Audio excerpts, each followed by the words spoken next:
اسم اعظم اللہ تعالیٰ کا ایسا نام جس سے جو مانگو فوراً مل جائے، جیسا چاہو ویسا ہو جائے۔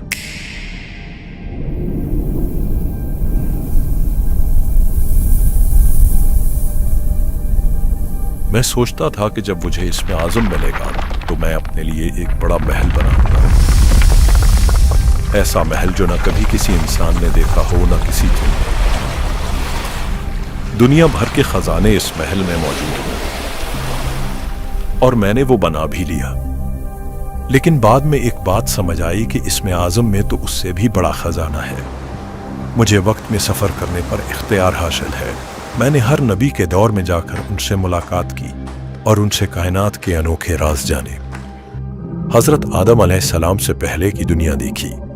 مجھ پر صدیوں میں اتنے راز کھلے ہیں کہ میں شاید کسی کو نہ بتا سکوں۔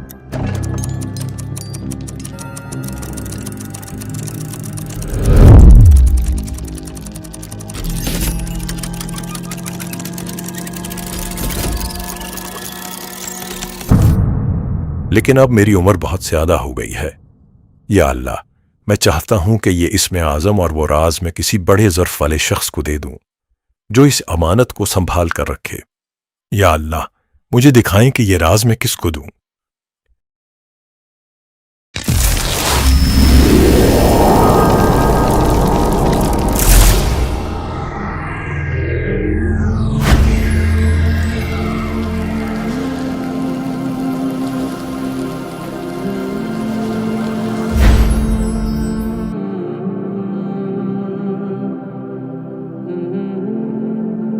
آئیے آئیے علامہ صاحب، آپ کا ہی انتظار تھا۔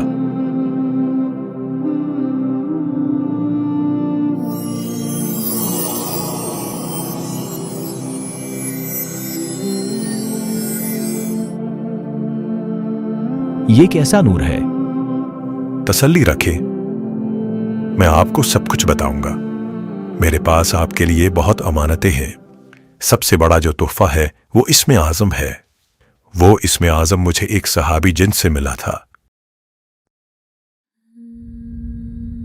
تم زندگی بھر اسم اعظم کے متلاشی رہے ہو۔ اگر تمہیں اسم اعظم کی تاثیر چاہیے تو اس کا ایک عمل ہے، بس وہ کر لو۔ اس کے بعد بس تم جب اس کو پڑھو گے، جو چاہو گے اللہ کے امر سے فوراً ویسا ہو جائے گا۔ لیکن ایک بات کا خیال رکھنا، اسم اعظم حاصل کرنے کے بعد جو دنیا تم پر کھلے گی اس کا اظہار ہر کسی سے نہیں کر سکو گے۔ ان رازوں کو چھپائے رکھنے کی کوشش کرنا۔ لیکن اگر زندگی میں کوئی ایسا ملے جس کا ظرف اتنا ہو کہ وہ یہ راز قدردانی سے لے سکے تو اس سے چھپانا مت۔ آپ نے مجھے اس راز کا اہل کیسے سمجھا؟ آپ تسلی رکھیں، میں آپ کو ہر بات کا جواب دوں گا اور ہر امانت آپ کو دوں گا۔ آپ نے بتایا کہ اسم اعظم کی برکت سے آپ کو وقت میں سفر کرنے پر اختیار حاصل ہے۔ میرا ایک سوال ہے، ماضی میں بہت سی بڑی ہستیوں کے ساتھ بہت بڑے حادثات ہوئے، تو ایسا کیوں نہیں کیا جاتا کہ ہم ماضی میں جا کر انہیں پہلے سے آنے والے حادثات سے آگاہ کر دیں؟ آپ کے اس سوال کے پیچھے کائنات کے کافی راز چھپے ہیں۔ میں نے ایک بار کوشش کی کہ میں ماضی میں جا کر ایک عظیم ہستی کو ان کی شہادت سے بچا لوں۔ جب میں وہاں پہنچا تو ایک انوکھا واقعہ ہوا۔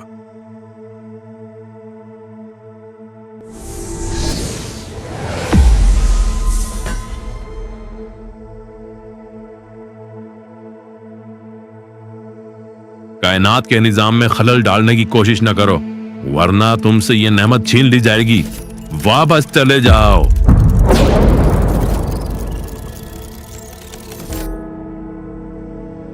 اللہ اکبر، اس کے پیچھے کیا راز ہے؟ اصل میں یہ وہ واقعات ہیں جو اللہ تعالیٰ کی طرف سے پہلے سے طے ہے۔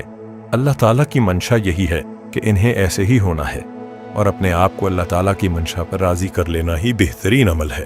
جنہوں نے آپ کو وہاں روکا تھا وہ کون تھے؟ وہ تکوینی نظام کے لوگ تھے۔ دنیا میں آج تک جس کو بھی اسم اعظم ملا ہے اس کا تعلق تکوینی نظام سے ضرور ہوتا ہے۔ جب بھی کوئی انسان یا جن کسی ایسے عمل میں مداخلت کرے جو کہ اللہ تعالیٰ کی منشا کے خلاف ہے، تو ان ہستیوں کی ذمہ داری ہے کہ وہ اس کا سدباب کریں، چاہے وہ ماضی کا ہے یا مستقبل کا۔ مثلاً اللہ تعالیٰ کی طرف سے پہلے سے طے ہے کہ حضرت عیسیٰ علیہ السلام نے اس مینار پر اترنا ہے۔ اب دنیا کی کوئی بھی طاقت اس مینار کو نقصان نہیں پہنچا سکتی۔ تکوینی نظام کے یہ رجال الغیب ہر وقت اس مینار کی حفاظت کرتے رہتے ہیں۔ تکوینی نظام چوتھی زمین سے چلتا ہے، ये जो जमीन हमें नजर आती है ये ऐसे नहीं है, बल्कि इसकी सतहें हैं और कुल 7 जमीनें हैं। आपको इसमें आज़म देने से पहले मैं चाहता हूं मैं आपको तकवीनी निज़ाम से जुड़े सारे राज बताऊं। आप मेरे साथ आएं, मैं आपको चौथी जमीन में ले जाता हूं।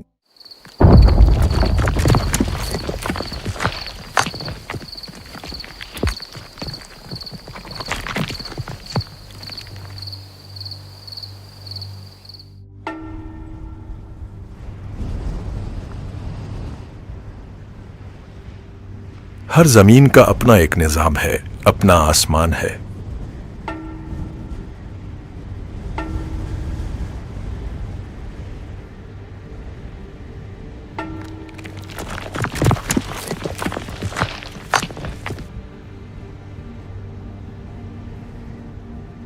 अंतल हादी अंतल हक लैसल हादी इल्ला हू।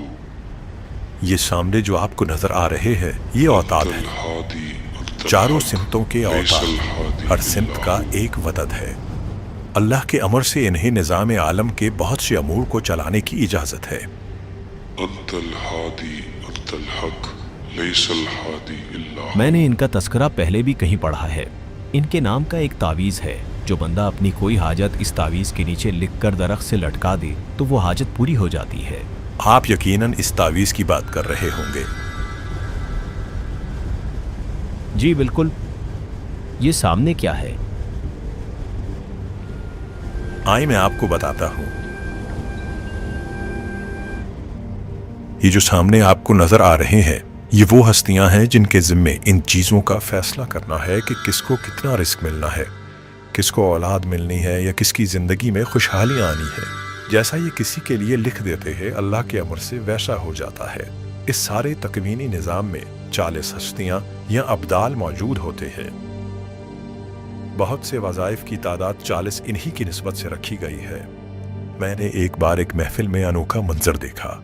उस महफिल में एक मुखलिस मजमा बैठा 40,000 मरतबा सूरह इखलास पढ़ रहा था और इन हस्तियों को हदिया कर रहा था।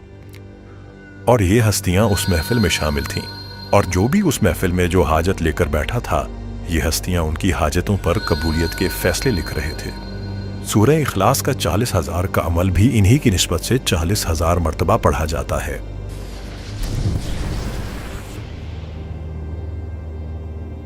ये जो सामने अभी आए हैं ये कुतब हैं जिनके जिम्मे हुक्मरानों और बादशाहों का इंतखाब होता है। आपको इल्म है कि दुनिया में जितने भी हुक्मरान आते हैं उनका फैसला ये हस्तियां करती हैं।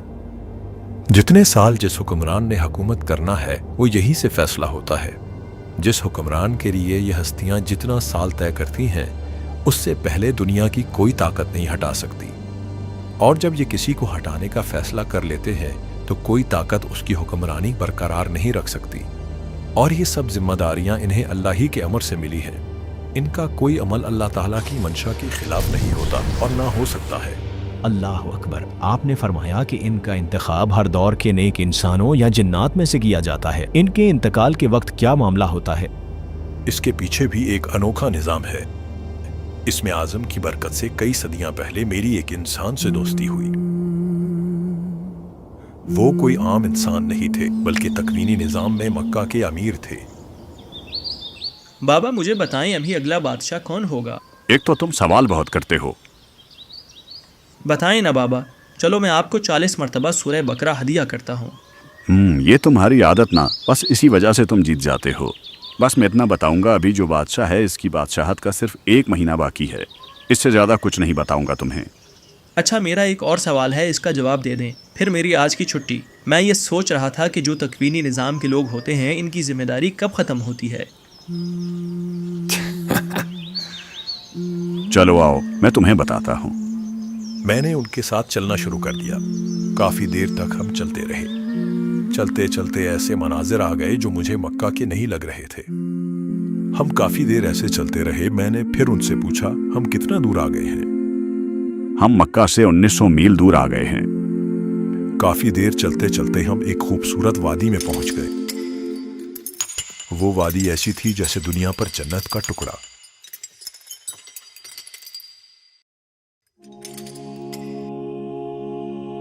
जवान, ये वादी दुनिया की नहीं है और ना ही ये जन्नत है। ये वादी अल्लाह ताला ने रिजालुल गैब के लिए बनाई है।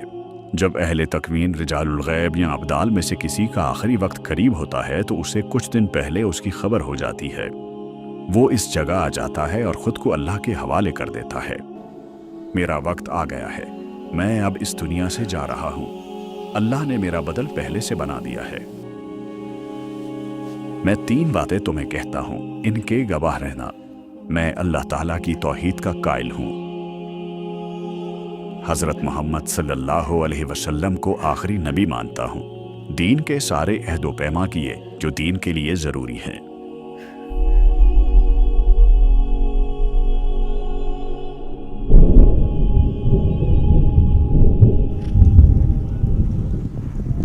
मैं अभी उनके दुख में रो ही रहा था कि मैंने देखा आसमान से एक रूहानी मखलूक आ रही है।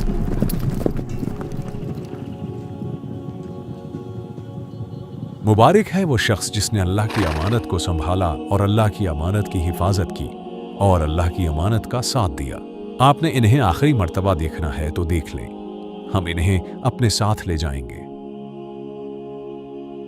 मैंने उन्हें आखिरी बार गले से लगाया और देखते ही देखते वो आंखों से ओझल हो गई। मैं वहां हैरान और परेशान खड़ा था कि अब मैं वापस कैसे जाऊं। तभी मुझे वापस उन बुजुर्ग की आवाज आई, जवान, तुम्हारा वक्त यहाँ पूरा हुआ, अब यहाँ से वापस चले जाओ। लेकिन मैं कैसे जाऊं? मुझे तो ये इल्म भी नहीं कि मैं यहाँ कैसे आया। तुम जिस सिमत से यहाँ आए थे उसी सिमत में वापस चलना शुरू कर दो। मुझे फना है, लेकिन उस अल्लाह को फना नहीं जो इस निज़ाम को चला रहा है। वही अल्लाह तुम्हें वापस ले जाने पर भी कादिर है। फिर मैंने वहां से वापसी का सफर शुरू किया और कुछ ही मिनटों में वापस मक्का पहुंच गया। अल्लाह अकबर, आप इसमें आज़म के जितने कमालात बता रहे हैं, मेरी हैरत और तजस्सुस बढ़ता जा रहा है कि आप मुझे भी वो इसम बता दें। ये तो अभी कुछ भी नहीं है। जो अगला राज मैंने आपको बताना है, इसका असर पूरी कायनात पर पड़ेगा। आपके हर साथी पर इसका असर होगा। जिस तक भी ये राज पहुंचेगा उसकी जिंदगी हमेशा के लिए बदल जाएगी। अब मेरी बात ध्यान से सुने, अपना हाथ मेरे हाथ में दें और आंखें बंद कर लें। जब तक मैं ना कहूं आंखें नहीं खोलना।